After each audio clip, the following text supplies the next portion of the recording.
Hey, so I thought I would talk about something that was on my mind that maybe you can relate to on some level, or maybe you just, I don't know, a few of you might find interesting.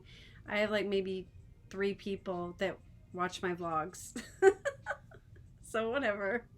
Thank you to the three people. But it's all right. I don't want to be popular because, like I said, I had a popular blog that I used to write, and I was worried it was going to be discoverable by ex boyfriends that were stalking me at the time.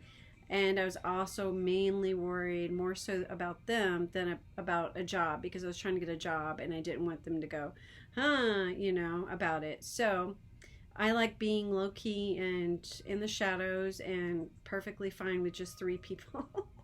Whoever you are, thank you for watching and your patience, even if you only have the patience to watch 7 minutes. Thank you. So I thought I'd talk about something I was tackling. So Saturday I got the used car, right? And by all means, I should be like super happy and super ecstatic and doing cartwheels or something because I got my independence back. With having to be stuck dependent on Ubers when I had money and it depleting me quickly of any money I had, on top of having to spend to go to the place for groceries or whatever, and ordering groceries and having to pay extra fees that were like $50.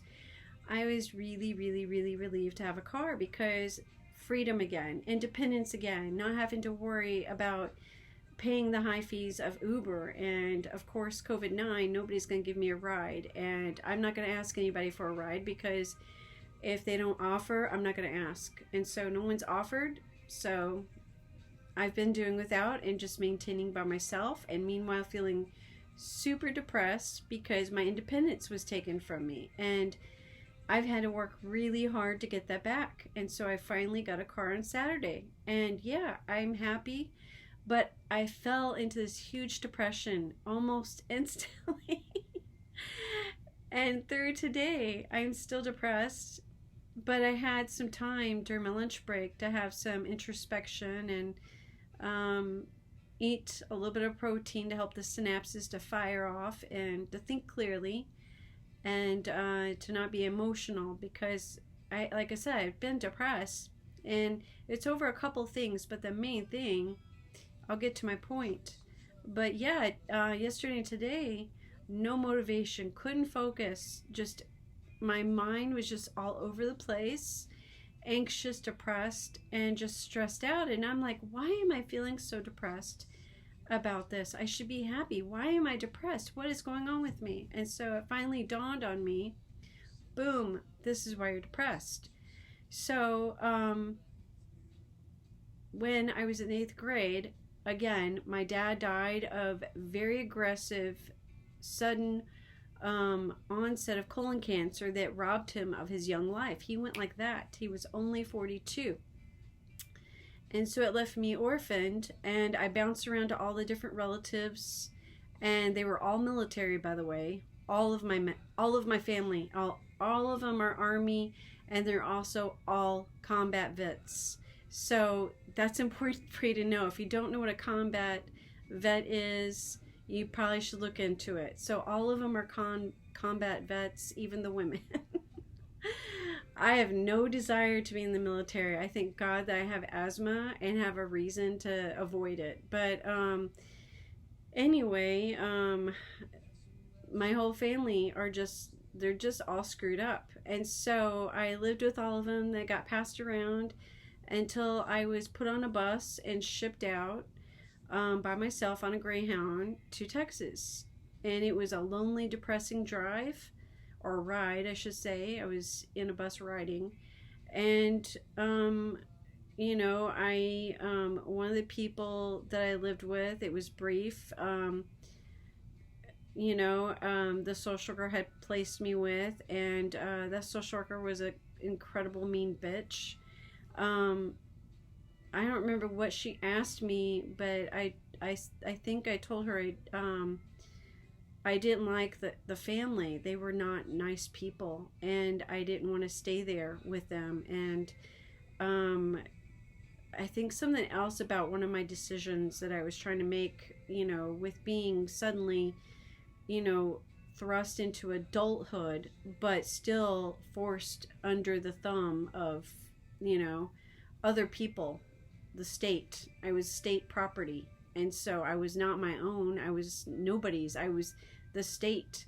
And so she was screaming at me at the top of her lungs. And there was a little dog that ran across the road, and she sped up and hit it. She didn't even try to move out of the way. She didn't try to slow down. She sped up and hit it, and I'll never forget the sound. And I immediately started crying and having a panic attack. And she started screaming at me even more because I was crying. So I was trying really hard to silent cry, which I got used to doing with all the different foster care parents that I had. But to not make noise and try to make myself shut off the tears as fast as possible.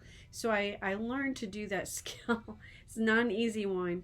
They say, oh, it's so great, about Hollywood actors, how they could turn on the waterworks. Let me tell you, it's more of an achievement to stop it. It's way harder to stop crying once you start, and it's really incredibly hard to bottle that really quickly and turn it off. It's incredibly hard, and it's a skill I really had to master with growing up the way I did. And so that lady was awful, and the places that I had to, anyway, the facility that raised me, they were equally awful. I don't even want to go into the abuse, but it was awful. And it was a different religion than what I was raised in. The culture was different. The food was different. Everything was different about everything. And so I'm in complete culture shock. I got made fun of for my accent on a daily basis. I got made fun of for the way I looked. I got made fun of for everything about me. And I had nobody to say, hey, I love and accept you. Nobody. So growing up like that for 4 solid years, it was rough. And one of the messages that I had planted in my head, which is not a healthy message, was from their religion, which again, I'm not downing their religion. Southern Baptist people are very nice people. It's just not my cup of tea. They're very rigid on their beliefs. They're very rigid in their movements. I'll never forget when I went to their church for the first time, and we were singing. I was about to start dancing and clapping my hands because I was used to that, because I came from the type of atmosphere where you moved and you clapped and you sang and you were happy. And these people looked depressed. They looked like they were at a funeral, and their arms were tightly beside them, and no movement at all. And I looked around, and I saw people looking at me like I was being inappropriate by moving. And so I quickly learned to stop doing that. And I had to learn quickly too to not show any emotion, because they did not like it. And so and if you did show emotion, they targeted it, and they would use it to their advantage to assault you. And so I had to learn to stuff it, to stuff everything about me down, down, down, down, down, down, down, And so one of the songs that they would sing, and they counted it as a praise song and thought it was a great song to God, was the chorus over and over and over. He gives and takes away. He gives and takes away. Over and over and over about God. That He is God. And so, blessed be your name. He gives and takes away. He gives and takes away. And I had that message repeatedly pounded into me, and repeatedly pounded into me that dark stuff. Like, I'd come home from school, and if one of those women was pissed off, and I mean, it was rotating. I had so many different foster care, parental, adult people in my life at that facility, especially.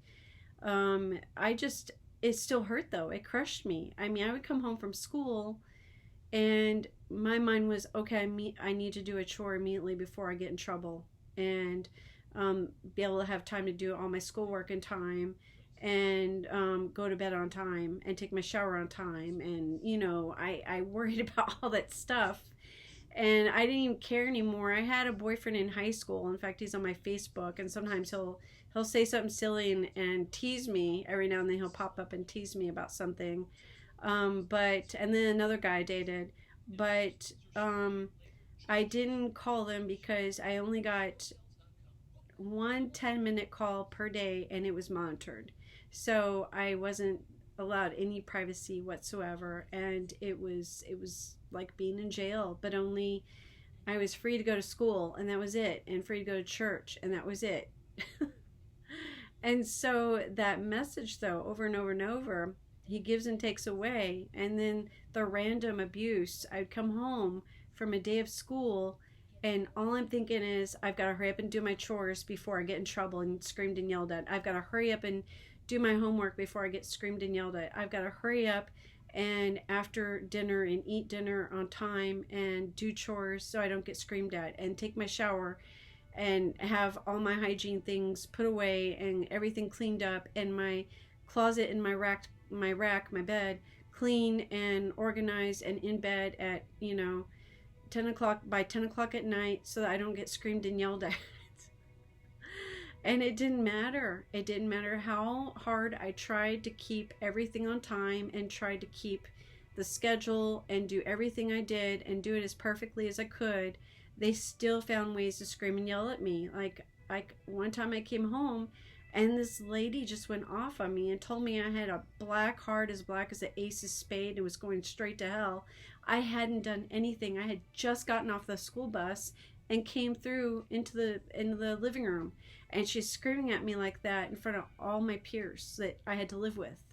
And so when you're targeted by the adults on a daily basis to get bullied, what do you think your peers are going to do that you have to live with? I lived with 7 other girls. They bullied me too, and it was pure hell and incredibly horrible living like that for 4 straight years. And so that message over and over and over, compounded with that I'm not loved, that I'm not wanted, that anything I have can be taken at any moment, which I had lost significantly, at that time. I lost my dad. That was the biggest thing. Lost my family, lost the state I was living in, lost all my clothes, lost my best friends, lost my toys, everything I had. I lost everything. So I had significant loss. And the scary thing is I've had that pattern happen, and every time I lose stuff, it just triggers me all over again. He gives and takes away. And I hate that song. I hate that song with everything in me. I hate that song. But when I got that car on Sunday, I was like, the first thing that came to my mind was, I hope God doesn't let the car be taken from me again. I hope that I'm not in this situation again. I don't know how many more times I can handle this. It kept going through my head.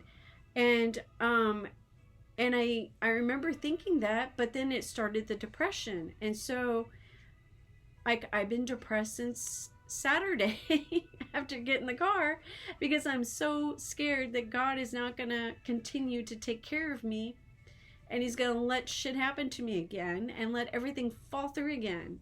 And so it's incredibly scary. And it's funny because I've been made fun of for being a Christian and for believing in God. And let me tell you, it takes a lot of faith, because repeatedly having things taken from me and losing things repeatedly, and the move, that was stressful. Losing my job, that was stressful, but those were losses. I lost furniture because of my move, because those damn incompetent movers that didn't give a shit, and just getting ripped off and taken advantage of by people, the landlord, just everybody. And so I know I'm fearful and I'm depressed, and I'm trying not to be. I'm trying to undo that horrible programming, that message that was put into my head as a kid, he gives and takes away. God gives and takes away. Because the thing is that's not what the Bible says. That may be what the Southern Baptists believe in, but it's not consistent with what the Word says. And so I try to put that in my head. I try to go, no, ask and you shall receive, seek and you shall find. So I try really hard when I have those programming messages enter my head.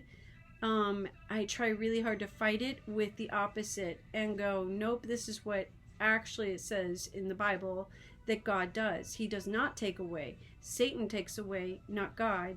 And so it's hard having that dichotomy, and it's hard to process all that in my head every day to keep going, because I can get really nihilistic. I mean, when I was really depressed and seeing all the constant violence posted on Twitter and everyone's like fighting over Black Lives Matter, all lives matter, I was like, fuck you all. No one matters. No one matters on this planet. We don't matter to anybody. Nobody matters. We're a speck in the freaking solar system. We're like a tiny little flea in the Milky Way galaxy, and nobody cares about planet Earth, and no one cares about anybody on it. And so my mind can go places, let me tell you. But yeah, that was in my head. Gosh, my hair. Anyway, see, it's curling up. I don't want it to curl up. I wanted it to stay straight. It's so frustrating, but it's still wet, so it's not completely straight yet. So, yeah, ignore my hair. I can't do anything about it right now because it's wet. Anyway, I don't know. Yeah, I guess I'm all fidgeting because I'm like uncomfortable. It's hard being vulnerable, but I feel like it will help somebody by me being vulnerable and showing that I am struggling right now. I am like trying to pull myself out of this depression and trying to keep a positive outlook and try to stay positive and keep plugging away. You know, I got all my work done yesterday and today despite, you know, having low motivation and distractibility and, you know, having a hard time focusing. I still got my stuff done. It just took a lot of pushing myself to get it done. So every time I would, you know, just want to go and, I don't know, part of me wanted to just lay in bed. I know I wouldn't sleep because I never sleep. Hence the panda eyes. I mean, you can't see them as bad. But I still have the bags going though. But yeah, usually I have really bad raccoon eyes. And thankfully today I don't have raccoon eyes, but I still have the bags. So you could tell I'm still struggling with sleep. And, you know, it's just, I know I had a nightmare last night. I couldn't tell you what it's about, but it is what it is. But my point is, when you're depressed, try to figure out what you were thinking about and backtrack like I did. So my backtracking and my thoughts, it just dawned on me that that stupid song, He Gives and Takes Away, entered my head. And, you know, I did not want that song to enter my head. It entered without my permission and pretty much invaded. And so I had to, like I said, fight against that programming, that horrible song. And, you know, it took until today to realize that's what was depressing me, was my fear that I'm going to lose everything all over again. My fear that I'm going to lose my car that I just got. My fear that I'm going to lose everything here. And I've already been through a lot of losses, you know, trying to have relationships, loss, you know, and so part of me is like, fuck it mode, you know, why bother? I'll just work, you know. And so I guess that's the Enneagram 5, the Enneagram type 5, going, I'm just going to minimize what I can't control because I'm overwhelmed and depressed. And so since people don't accept me, fuck them, and just focus on what I can focus on, which is work. Since I do have that right now, But it's a struggle. It's hard, and it's really hard to I don't know. I have to be my own inner cheerleader to motivate myself and say, you can do it, you can do it. You know, this person said something very mean about you that's not true. You have to fight that message, because that person is a liar, and that person is fucked up in themselves, you know. And so I'm talking about a relationship with this guy that tried to resurface that, you know, obviously went back to radio silence and cold again.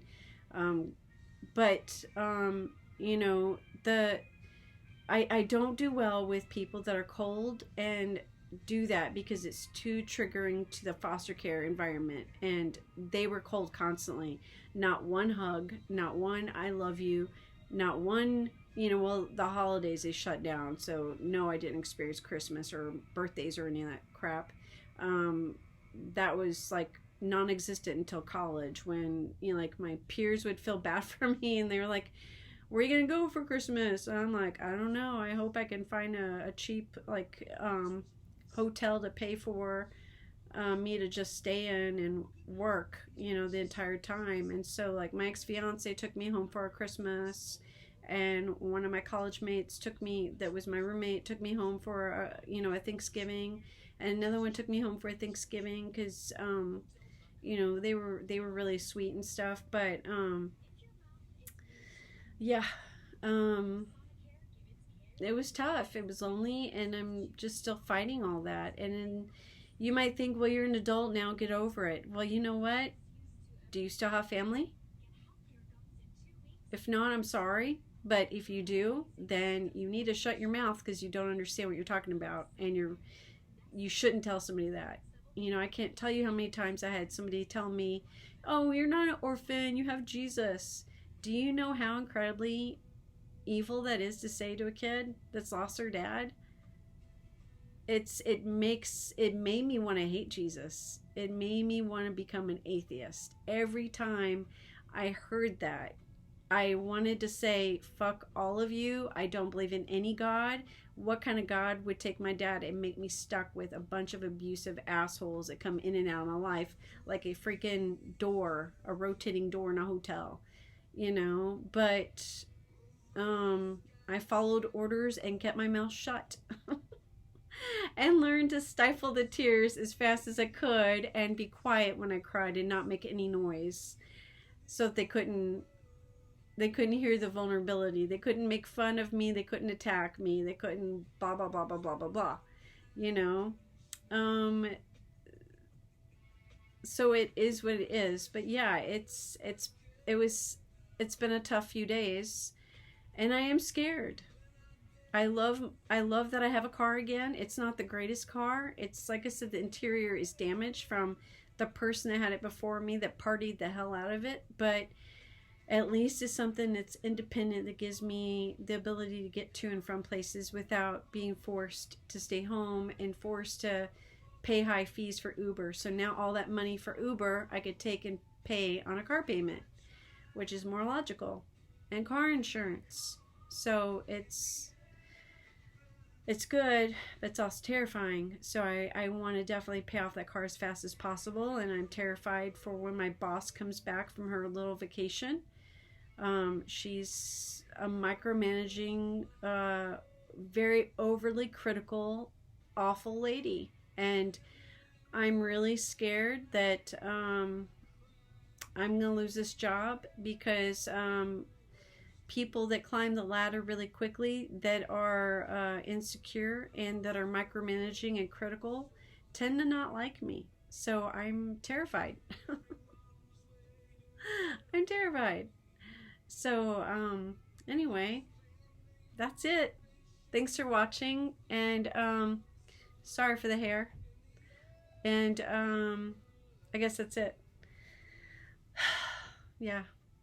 Thanks.